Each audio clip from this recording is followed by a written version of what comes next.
You're listening to I Love It When, and I'm your host, Mo. I'm a speaker, coach, and connector.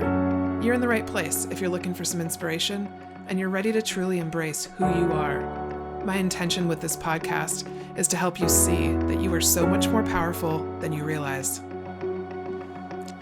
Hey everybody, welcome back to another episode of I Love It When. I'm your host, Mo, and today on the podcast I have a friend of mine, Mike Swenson, who's a real estate agent and investor out of Minnesota. He owns a real estate team called the Elite Advantage Team, which is an investor-focused real estate team. And then he also has a podcast himself called the REL Freedom Podcast, the Real Freedom Podcast.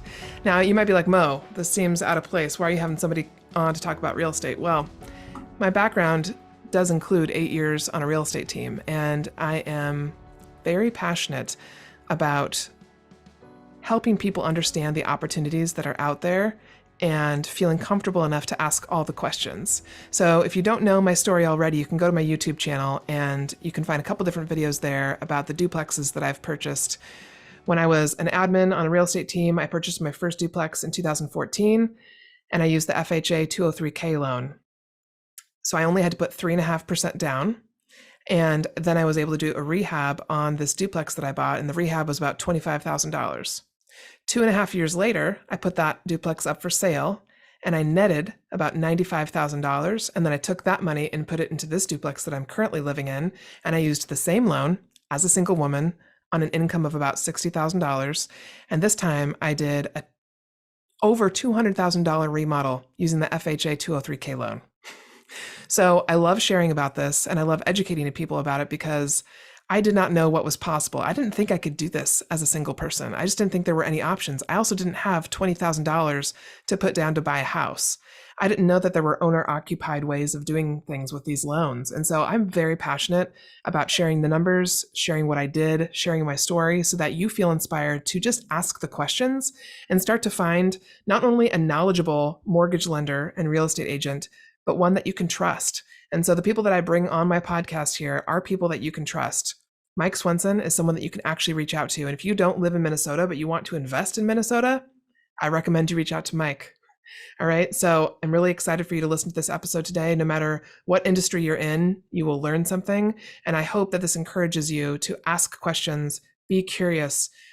Don't shut out an opportunity until you really have all of the answers, and do not feel shame in asking questions and finding out more information. Because I have to tell you, that was definitely part of what blocked me from getting more information, was just thinking, well, I don't make hardly any money. I have zero savings. I probably can't do anything. I never make that assumption anymore. I always ask the questions. I always find out, how can I work around things? Because there are so many options. So please reach out to me if you have any questions yourself, or if you're curious about finding a real estate agent in your area that you can trust. I have a network of agents across the United States of people that I know, love, and trust. So please reach out and enjoy this episode. Hey everybody, welcome back to another episode of I Love It When. I'm really excited today to introduce you to a friend of mine, Mike Swenson. Mike, I want to have you just start off by introducing a little bit about yourself and what you do, because we have a lot to talk about today. And for those of you, if you catch any of his episodes, which he'll talk about today, his own podcast, he had me on his, and I'm having him on mine. And some of you who are listening have been in real estate and have kind of followed me into this realm. Some of you are not in real estate at all, but you talk to me quite often about investing and how to build wealth. And so I'm really excited for Mike to be on today to share a little bit more about how you can get started in building wealth through real estate. So thank you for being here. So share a little bit about how you got into real estate and where you are now with it. Yeah. So the funny thing for me is I grew up, and I think this is a part of my story here that's really important, is my parents worked, 9 to 5 stable jobs. And it was kind of the get a good job, contribute to her 401k, get the benefits, right, of being an employee, and then just do that to retire. And so, my life growing up, that's what I experienced. And so when I was looking at colleges, I ended up majoring in entrepreneurship, which is funny. Oh. I like the idea of being able to learn everything about a business. I knew I didn't want to start a business right out of college because I still had some work to do on the risk-taking side. But I took an entrepreneurship coursework, and kind of almost to my second year, I knew people weren't going to hire somebody who had an entrepreneurship degree, because at that time it was 2000. That was a long time ago. And some people didn't know what entrepreneurship was. Yeah. I always joke I didn't know how to spell it right away. And then, it took a while. And now it's a cool thing to do, right? So I was considering either getting into real estate or getting a finance degree. And so I kind of looked up and I said, well, I could always get my real estate license later. So I ended up getting a second major in finance. So it was entrepreneurship and finance, and got a job working, doing finance for a nonprofit organization for 2 years. And then that rolled into an operations type role that I did for 8 years. Ended up working with them for 10 years before I got into real estate. Wow. And for me, the holdup in real estate was I didn't want to be the kind of the 24/7 realtor where it was, days, nights, weekends, everything in between. And I didn't know that these real estate teams existed where you could, show up and do a role and be a part of that team. You didn't have to be the 24/7 realtor. And so I got an opportunity to work for a real estate team that I think at that time did, we're five agents, maybe about 150 transactions. And then over the course of 6 years, we grew that to 50, 60 agents. And I think we finished up at about 600 transactions.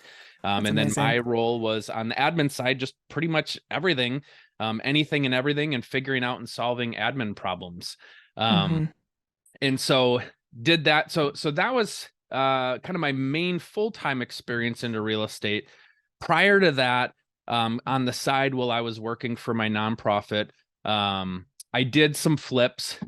We ended up renting out the first property that we purchased, a townhouse. We bought it right as the market was tanking. And so the value of it, so me working for a nonprofit, not making a ton of money. My wife was still in college she ended up getting her master's degree. So she was nannying at the time. We bought this property. We were so excited about it. And then the value got cut in half. And all of our neighbors were short selling, foreclosing, and we said, we're going to stick with this property. I guess maybe I was stubborn as like, we'll figure this out. And we ended up renting it out to a coworker of my wife's because they were looking for a place to stay. And then we went and bought a home, fixed it up, and essentially flipped it over the course of 3 years. Because I did work construction in college, so I really loved doing construction projects. So we did a couple of those throughout the 10 years before I got into real estate full time. Couple rental properties, kind of couple flips of our house hacking, I guess you could say, of our own properties before I got into real estate in 2014. So okay. And then for people who have no reference point for like what it's like to be on a real estate team or the difference between working with a solo agent versus a team of agents, can you talk a little bit about, like, I'm thinking, I don't know if this is still the true statistic, but I used to share with people all the time that the average real estate agent usually sells 5 to 8 homes a year. And so for people who do more than that, on average 30, or like you said, 600 transactions a year with a team of people, that knowledge that you have all in one space, I felt like it was like getting my graduate degree in real estate, because I was constantly surrounded with deals and transactions and learning. And so you basically got another degree when you joined that team. And do you feel like that is what led you to have a higher level of comfort in order to do what you're doing now?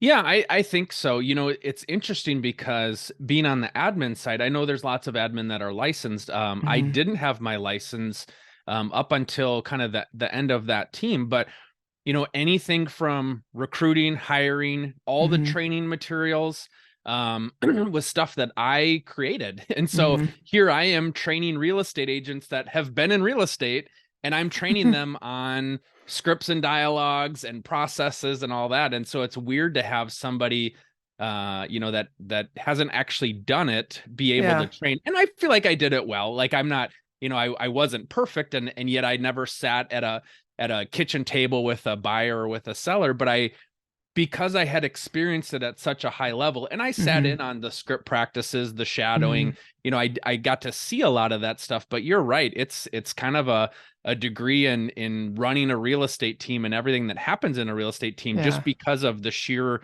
volume of what's happening. You get to see it from every side. And yeah, when you're doing 30, 40 transactions a month, you get Mhm. little snippets, quite a bit of what's Mhm. happening to be able to piece it all together. Yeah. Yeah, I used to share with people that when I interviewed them. So you and I did something similar. I never got my license either, but working behind the scenes, you just get all sorts of information. So there's a lot of learning that happens there. So at what point when you were in your job there, did you decide that, okay, it's time for me to go out and start something on my own? Yeah, so it actually, so our team had expansion locations. So we had additional kind of Hmm. offices that we launched. So we had 3 in Minnesota and a couple of different states. And so at that time I was kind of ready to take a risk, ready to launch something on my own. And so I had talked to my team about launching another location out of another market center. And so that's really how it got started is, so I said, okay, I'd like to launch my own team, continue in my admin role, and then kind of on the side, help build and grow that team and that location. And so that's how it got started. So I got my license then, because in order to get paid, I needed to have my license. So that was really why I got it to begin with. Okay. Um, but then I would just take everything that I was learning and building for our organization and just launch another location and begin by finding an agent or two to be able to put deals on the board and use all of our marketing, all the database, all the stuff that I was already doing and launching that location. And so so when the conversation first started, that's what it was going to be. And then after we got things launched is when we just decided to kind of dissolve the team is probably the easiest way to have it happen. What I tell Hmm. people is some people wanted to stay at the brokerage, some people wanted to go to a different brokerage, and we just kind of decided, hey, go do what's best for you. And we kind of took the admin on the team, found different roles for them, and then that really left me in the spot where I didn't have a job, and so I'm happy that a lot of the other admin had roles where they were able to kind of fit in with the team. But then Hmm. I looked up and said, okay, what do I want to do next? This team as it existed wasn't going to be moving forward, but did I want to stay in real estate? Did I want to go look for other opportunities? And so I looked up and said, hey, can I go find another team where I can essentially be in the same role? Hmm. Um, I looked at the job board to see what other operations type roles might be out there, and was kind of less excited about that because I, had learned so much in my 6 years in real estate. And then I decided, you know what? I'm finally ready to take that risk that I Hmm. wasn't ready to take previously because of kind of how I was raised and the beliefs that I had, is like, okay, now I'm ready to become an entrepreneur, the thing that I actually went to school for, and be an entrepreneur. And so I decided to do that, and I launched my own team. And yeah, as the timing works out, we talked about this offline. Hmm. My first day with my new team was the first day of the COVID shutdowns.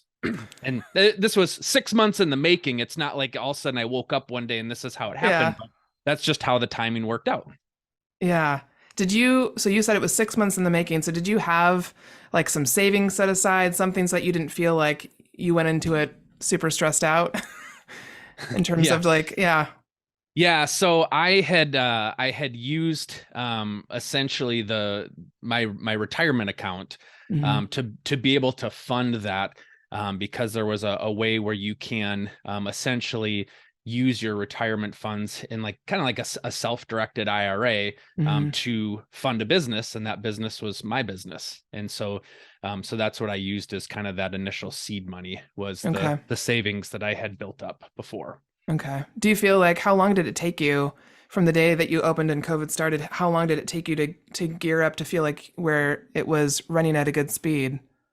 Did COVID affect that first? Oh, for Yeah. sure. I mean, Yeah. yeah, at that time, I mean, because of my time was spent kind of rolling down the previous team, I didn't Hmm. really have a lot of focus yet set on, okay, now I'm putting my attention to this team. So, I didn't have clients that I was working with. And so if you can imagine a brand new team without the lead generation that had Hmm. started for clients in a period where nobody knew if they were going to be able to show homes. We Yeah. couldn't do open houses. We didn't know if we had to wear hazmat suits or, Yeah. scrub down the house after every showing. We really kind of just sat on our hands for the first couple months to figure out what was going on. And what I had done, because I'm an admin person, I built systems and materials and processes and manuals and all that stuff. So I just took my time and kind of did what I knew how to do, which was let's build these systems so that we're ready to be able to expand and grow. And then, after a little while, we were able to, be able to go see property. And then we picked up another couple of agents. And so then we kind of got going maybe late summer into the fall. But yeah, having that savings was really important to be able to have that runway to get things up and running. And then the other thing that I'll share too is we somewhat quickly then switched from residential to working with investors. And so we didn't even really get a time to get that database up and running and humming on the residential side. And then we switched to focus with investors just because I felt like it was a better fit for what I wanted to accomplish. So we kind of shifted and then shifted again. Yeah. So, what made you switch to working with investors? Yeah. So for me, I've always been interested and passionate about helping people with finances. Even when I was working for my nonprofit, I had taught, some financial courses, or I had created a kind of a personal finance blog, just helping people understand money and understanding kind of what to do with money. And so that's kind of that finance major. Like I know a lot of people don't always feel comfortable talking about finances. And I was like, well, this is why we should be talking about it. And, I was passionate about saving for my 401k when I worked for a nonprofit, and I was excited about how much I was able to contribute every year and build that savings. And then I got into real estate, and I just assumed that people were making money hand over fist because you see you watch the TV shows of people just closing after closing after closing, and I'm cashing $10,000 checks like they're going out of style. And then you get into the space and you look at the production, and I remember, because I love data, I went into the reports of my brokerage, not only our team, but I also looked at all the other locations within the franchise, and I was like, really? That's all the production that's happening, like on a per agent basis, on a team basis. And you see like the billboards and everybody's talking about the production that they do. And then I'm like, these numbers like have to be wrong. And then our team would have a closing and the numbers would be right, And so I was like, oh my gosh, people are not making that much money. And so at that point, I saw agents not necessarily thinking about their future. They treated real estate like a sales job where, hey, if I just make, X amount of dollars in commission this year, well, then it could replace my sales job in another industry. Or they didn't have any thought about retirement. And so for me, being so focused on building your 401k to be able to have enough money to retire. And then I saw agents be like, well, I'm just going to work till the day I die. And that's just the life of a realtor. And I was like, well, what if that didn't have to be the life of a realtor? Yeah. You could actually have money saved up. And so I was interested to learn more about how agents were planning for their future. And what I quickly realized is there wasn't a lot of discussion. There wasn't a lot happening. So I saw being in real estate, working with investors and finding investment properties of your own as a way to do that. One of the properties that we had fixed and flipped, we held it for about 2 years, but eventually sold it.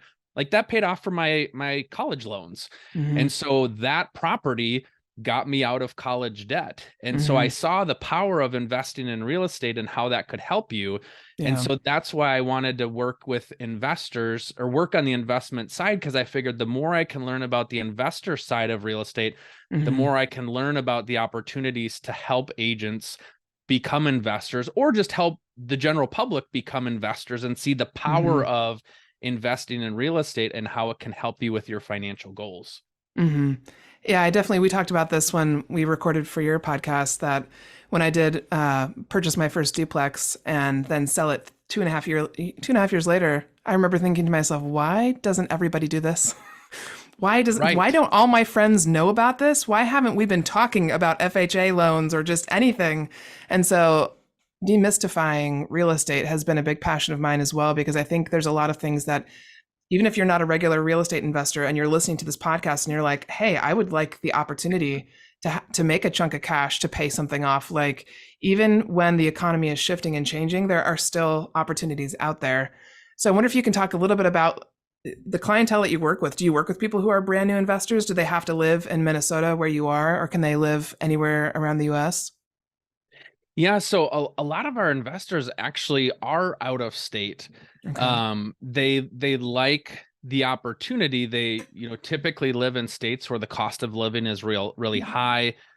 They may not have the opportunity to have cash flow for their investment properties. They're banking on appreciation.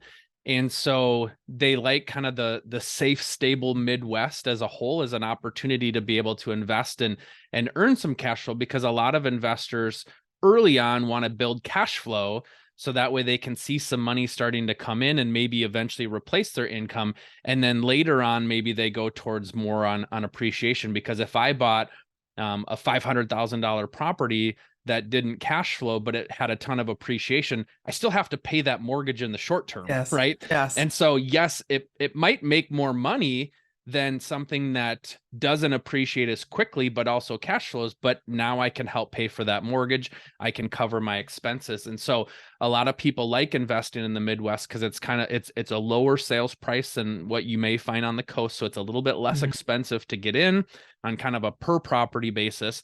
You get to see some cash flow, but then there's also a decent amount of appreciation where, Mhm. I can invest my money and get more when I sell that property and not just have the cash flow. So it's kind of a Mhm. good combination mix.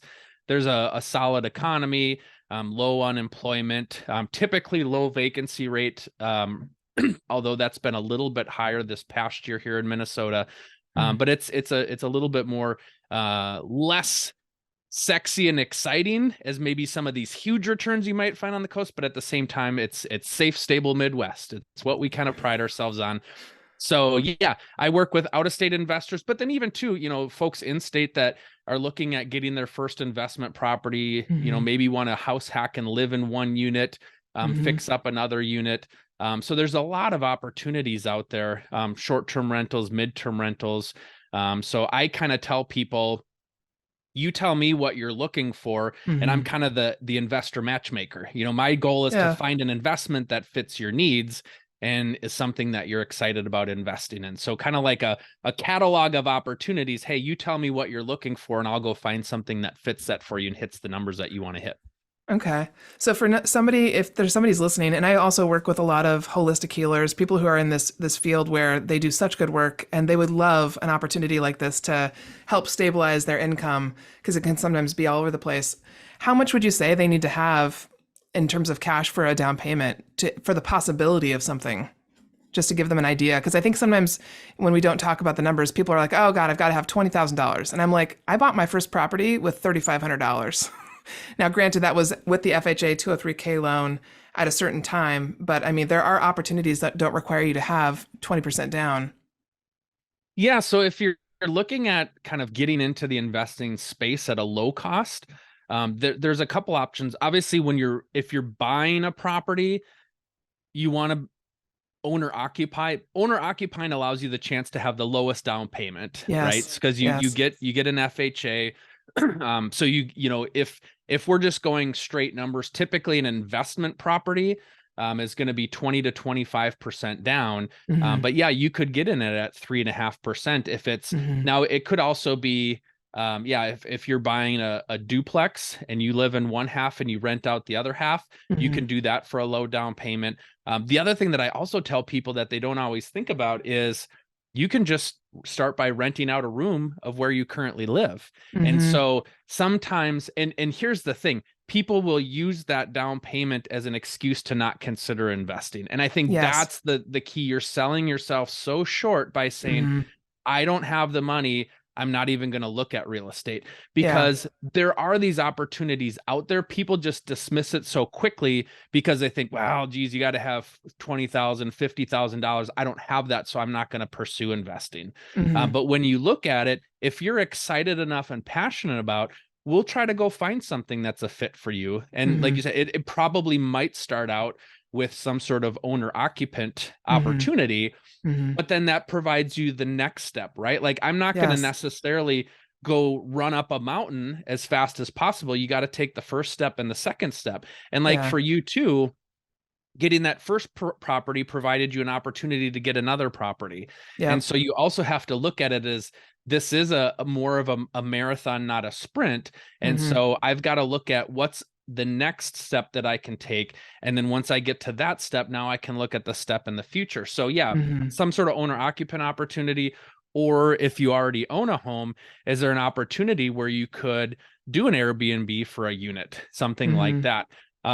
There's also opportunities. It's called Airbnb arbitrage, where you go find a property that somebody else owns. And let's say, let's say they're renting it out for $1,500 a month. Right. And so they post it, for lease, $1,500 a month.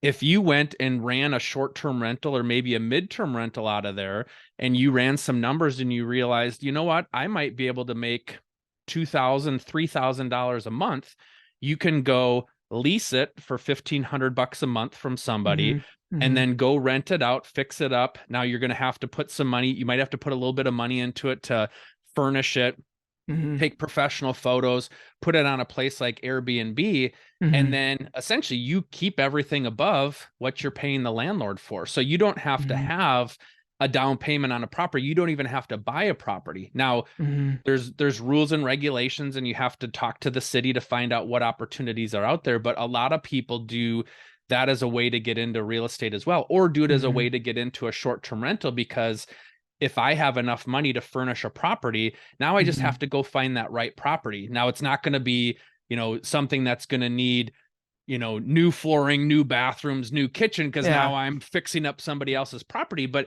there's a lot of great properties out there where that owner doesn't want to take the time or may not understand the opportunity that's out there for a short-term or a midterm rental. If you go research a little bit, spend a little bit of time learning that industry, now you just go sign a lease at X amount of dollars, and you could make anything above and beyond that. And maybe you put in the lease, 5 or 10% or a number. If you're making a lot more money, you incentivize them to, maybe you're paying them a portion of that profit. But that's an opportunity for you to get into a investment real estate with no down payment needed. You just have to be able to kind of fix up, furnish, and launch that unit as a short-term rental. That's amazing. It just reminds me of, so often I talk to people about it and I'm like, have you spoken to a mortgage lender? Have you talked to a real estate agent? Do you? And they're like, no, I'm just too afraid. Like they're afraid to hear that they're going to just get shut down, or like there's going to be zero options. And exploring the possibilities is what has helped me so much to realize, like what you just shared with us right there is a real possibility for so many people that they would have just not even heard about if they hadn't listened to this podcast or something. So open yourself up to learning and putting yourself around those people who have exposure to all these different ways of doing things is such a win-win. Yeah. And you have to be willing to do the work too. Like, I think that's the thing is, I'm not just going to hand you an opportunity and say, here you go. Here it is on a silver platter. Just go ahead and take it and don't spill it. You're going to have to do some research. You're going to have to make some phone calls. And yet at the same time, what's on the other side of that is a ton of opportunity. I mean, there's that Airbnb arbitrage example, there's people that make over $1 million a year without owning a single unit. You can go find these videos on YouTube if you just, type in Airbnb arbitrage. And so it's people that have built $1 million incomes, but it started with one, and I think that's the hard part is people aren't willing to take the first step to get to the second, to get to the third, to get to the fourth. They just want to fast forward all the way to the end. Yeah. Right. And the other thing that's challenging about real estate is it's hard to quantify the returns because it's so dependent on the property, dependent on the opportunity. I could go look at the stock market and see, oh, here's what this stock did, or here's what this index did over the last 5 years on average. And so it's this. Real estate is so different in those regards, but you can make a lot more. And that's the thing that people don't dig into the numbers to realize, well, what if I could make double or triple what I made on a stock? But it's going to take a little bit of work, a little bit of learning. And then after a year or 2 or 3, now I'm much more educated on the industry and I can go make those double, triple returns for the rest of my life. I just have to get started. Yeah. And that's what keeps people from even trying it. Hmm. Yeah. So in the few years now that you've had your business going, has there been any point where you were like, I'm not sure I want to do this? Or and like Sometimes any every day, you know. yeah. I think that's the challenge of an entrepreneur is you don't necessarily know, you know what you want to do. You have the Hmm. freedom to be able to do it. But in this case of, I'm really passionate about helping people in real estate become investors and learn about Hmm. investing. Hmm. And to your point too, you've talked about like some people just don't take the time. And so it's like you Hmm. want to be able to kind of shake them a little bit and be like, do you understand the opportunity that's out here? So it's Yes, like, yes, I sometimes feel like I want it more than others. I want yes, them to be successful more than they want to be yes, successful themselves. And totally. so that's the challenge. Like, if I'm the Pied Piper and everybody's marching behind me in a line, well, great. I see all these people that understand the vision and where I want to go. The hard thing is, as you talk about, yeah, I have these conversations with either investors or with agents, and Hmm. they're, they may not say to me, but that's essentially what their actions are saying is like, but I'll just go continue to try to sell houses and not invest in one. And now 5 years later, I don't have anything to show for it. Or Hmm. I'll just, plug my ears and bury my head in the sand and hope that later in life, I have enough money to be able to live on at retirement age. And so that's Hmm. the challenges when you're talking about 20, 30 years down the road, or for some people, 5 or 10 years down the road, what's your Yes, plan? And if you yes. don't have a plan, you got to get a plan. Hmm. And real estate can be an amazing opportunity, but you got to get started. Hmm. So Yeah. that's the challenge is, yeah, realizing are there enough people out there that see that vision and really want it? I'd Hmm. love to be able to help them, but they have to do some of that work themselves. So yeah, I think in answer to your question, yeah, there's times, it's kind of the life of an agent sometimes where Yeah. you got high highs and low lows, and hopefully you continue to have that upward trajectory to Yeah. get where you're going. But I am super excited and super passionate about helping people through investing in real estate. And Hmm. so it's just continuing to find more people. Yeah. Now I'm curious because I didn't know that you'd gotten your degree in entrepreneurship in college. And so I'm wondering is what you learned in college, what you're experiencing now? I'm so curious if that, like, what did they, because I don't think there was even a class about entrepreneurship at the college that I went to. Yeah, it wasn't in a lot of schools, because I remember looking at other schools and universities that had entrepreneurship programs, and it so happened that the program that I went to had just won an award. Now it was a graduate program, but it was Hmm. the best graduate program in the United States for entrepreneurship. And so I was Oh, going into undergrad, so I was like, how many times do you have an opportunity to go for a school that's going to eventually feed yeah. into kind of the best of the best? Yeah. And so I'm a high achiever, right? I like Yeah. that achievement piece. I was like, oh, if I could go to school there, like that's something that I can brag on a little bit. Like, oh, I'm going to the school for potentially kind of the best program in the United States. Hmm. So, there's kind of two mantras that I remember from my courses, and my wife will tell you there's a lot of things that I don't remember, you know, but there's these two things that have always stuck with me, and these were like the first 5 minutes of these courses. There's two things. Um, One was small business management is cash flow management. That was Hmm. a thing that they ingrained in us, that when you're a small business, you have to Hmm. know how to manage your cash flow to Hmm. So understand true. what's coming in, what's going out, Yeah. and what can I invest money on for the future. But if Hmm. I don't have sales coming in, then I'm Hmm. going to be dry. And so we Hmm. walked a lot through, 1, 2, 3 year projections of businesses. So a lot of it was case studies.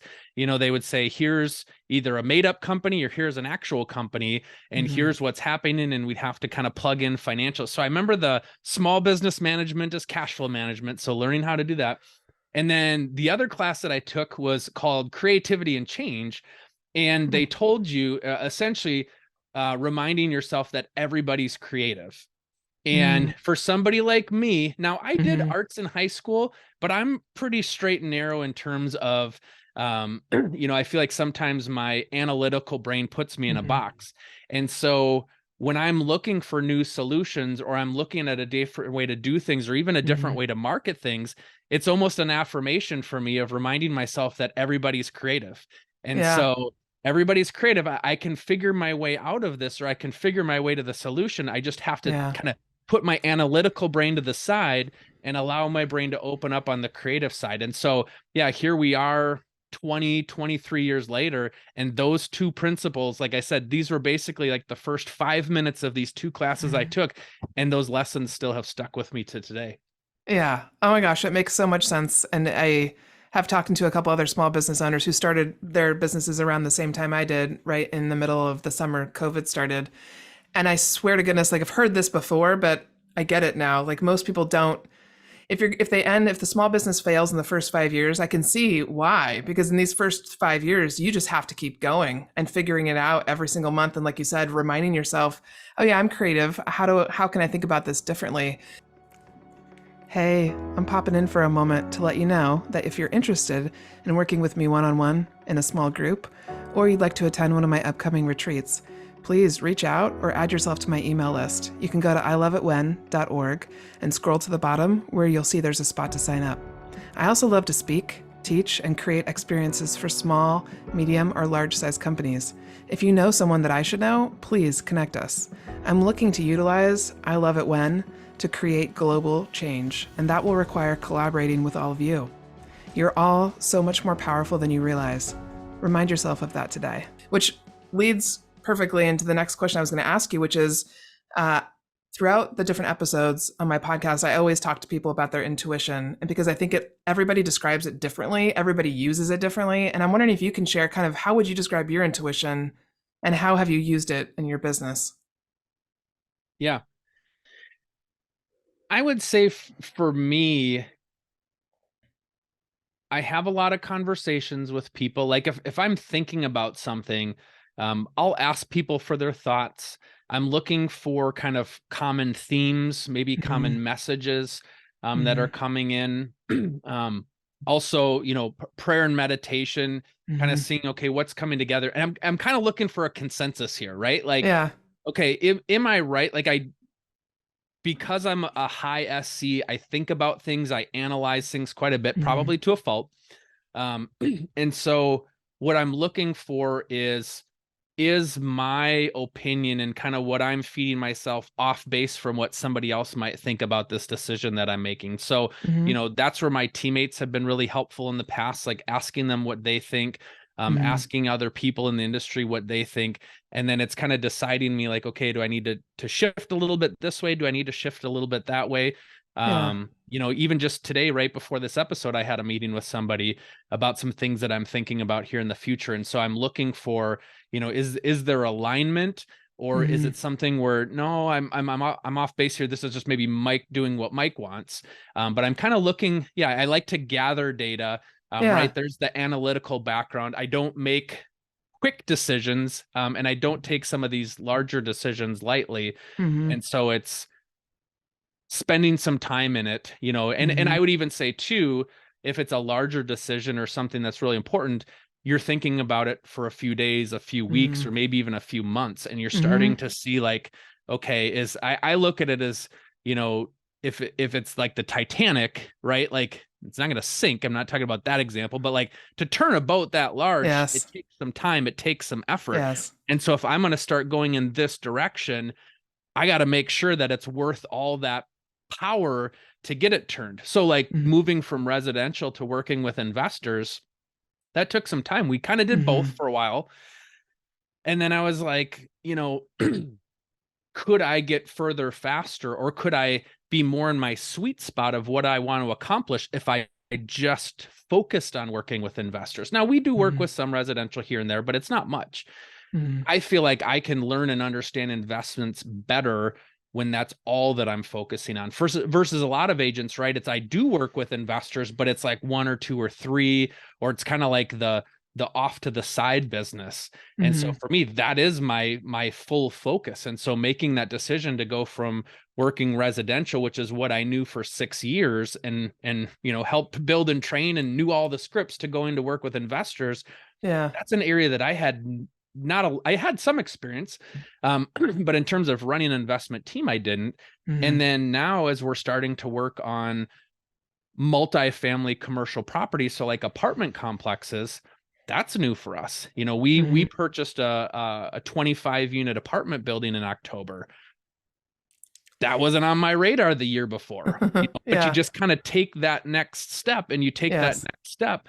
And I realized that for me, I loved having a property manager that Mhm. could handle those properties for me versus kind of being the property manager myself or having to kind of play general contractor. When you Mhm. get to a property of that size, it's nice to lean on a great property manager where they do all the work and they do all the business. And I Mhm. talk with them for 30 minutes a week of, hey, where are we at? What are we doing? So for me, it allows me to then focus on, let's go find some more sales, right? As Yeah. an agent, when I know that my investment property is good. I don't Yeah. have to I don't have to step back into that because I know our property manager is great and handles that. Mhm. So that's a decision that took a lot of time to get to that solution. So for us, instead of doing a duplex, we wanted to kind of do something large enough where we could just say, that property manager's got it and it's big enough that it's going to get their attention and their time. Yeah. And now I can continue to go focus on finding new deals versus managing that deal. Yeah. No, that That makes a makes lot of sense. sense.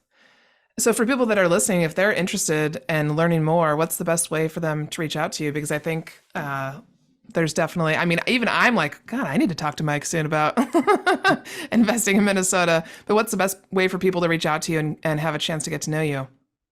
Yeah, so there's a couple things. Most of or pretty much all of my investing stuff is done under realfreedom.com. So it's Hmm. REL freedom. That stands for real estate leveraged freedom. So if you go there, that's my podcast. So you can go to the website. I've got my podcast on there, Hmm. or you can go any podcast player that you want to and go search for Real Freedom Podcast. But I'm interviewing different people in real estate because that's the other thing too. Investment is a great way, but there's also people building wealth through other opportunities in real Hmm. estate. And so, yes, I interview agents, I interview investors, but I also interview other people in real estate too, because there's a lot of great things that you can do to gain time and financial freedom through opportunities in real estate. On that website, I also have information about kind of getting started investing, Hmm. what you could be looking for. There's deal calculators, kind of all that stuff to help you out. And then I too am running a mastermind for agents, helping them become investors, helping them grow their portfolio, and then helping them to work with investors. Okay. Um, because I feel like one of those things, like, you focus on, if I'm a typical agent and I'm working with residential sales, I'm so busy in that job that I might wake up a year from now, 2 years from now, and realize I'm no closer to my goals Yes. investing in real estate. So it's trying to Yeah. keep that top of mind. So I'm helping agents. We meet weekly. We've got a mastermind. So the quick link there is agentinvestormastermind.com. But Okay. you can also find it on my Real Freedom site. I just have the Okay. vanity URL so people can remember it more easily. But that's the thing. I really want to help people and agents just grow in their investment portfolio and Hmm. help them understand, like, you have to take actions now that are going to pay Yeah. off in the future. I love that you're doing that so much because I also don't know if this is still a current statistic, but when I first came into the real estate world and heard that I think it was only 3% of real estate agents own a home, I was like, what? This doesn't make any sense in Huh. your own business and you don't yet own. And that's when I realized, oh, okay, there's a lot of education that needs to happen and a lot of like what you're doing, just pursuing and helping them get there because you can get lost in the day to day of trying to start up your business. So I love that. Yeah, Um, I often tell, even for residential agents, what I would tell them is, eventually you're going to figure it out. You just need mhm. to hang around in the industry long enough. And Yes. as we know, 80 to 90% of agents don't make it Yes. 2 years No. in real Mm-mm. estate because they treat it like a sales job. And Hmm. if you just hung around long enough till the pieces came together and kind of clicked for Yes. you, there's so much opportunity out there. And I Yes. also give this example where, if I was a Wall Street trader and I made trades based on the inside information that I had, well, that's insider trading and you can go to jail for that. In real estate, I have all the inside information as an agent that I can use to help me. I can go find my next investment property Yeah. by networking with other people that could make me tens of thousands of dollars. Hmm. And nobody's coming for me to put me in handcuffs because I found a good deal Yeah. investing in real estate. And so you have so much opportunity sitting underneath you, and agents don't often take the priority that it should to be able to build their financial future. So that's me kind of carrying the banner of wanting to help people in real estate understand it, and people outside of real estate, that there's a ton of good opportunity out there. You got to learn a little bit and invest a little bit of time, but there's some really cool things out there, just like what you did with your duplexes. I mean, that's an amazing changed my life. opportunity. Totally changed my life. Yeah. Exactly. Yeah. Yeah. Well, thank you so much for coming on today and sharing so many golden nuggets for people who, I think even for people who don't know anything about real estate, I think this will make them more comfortable in the idea of reaching out to you, and that just with a little bit more knowledge, you can actually take that first step. So I always ask everybody at the end of every episode, what's your I love it when for the world right now? So I'm curious what yours is. Yeah, for me, I would say I love it when people are willing to go through the hard stuff and don't quit.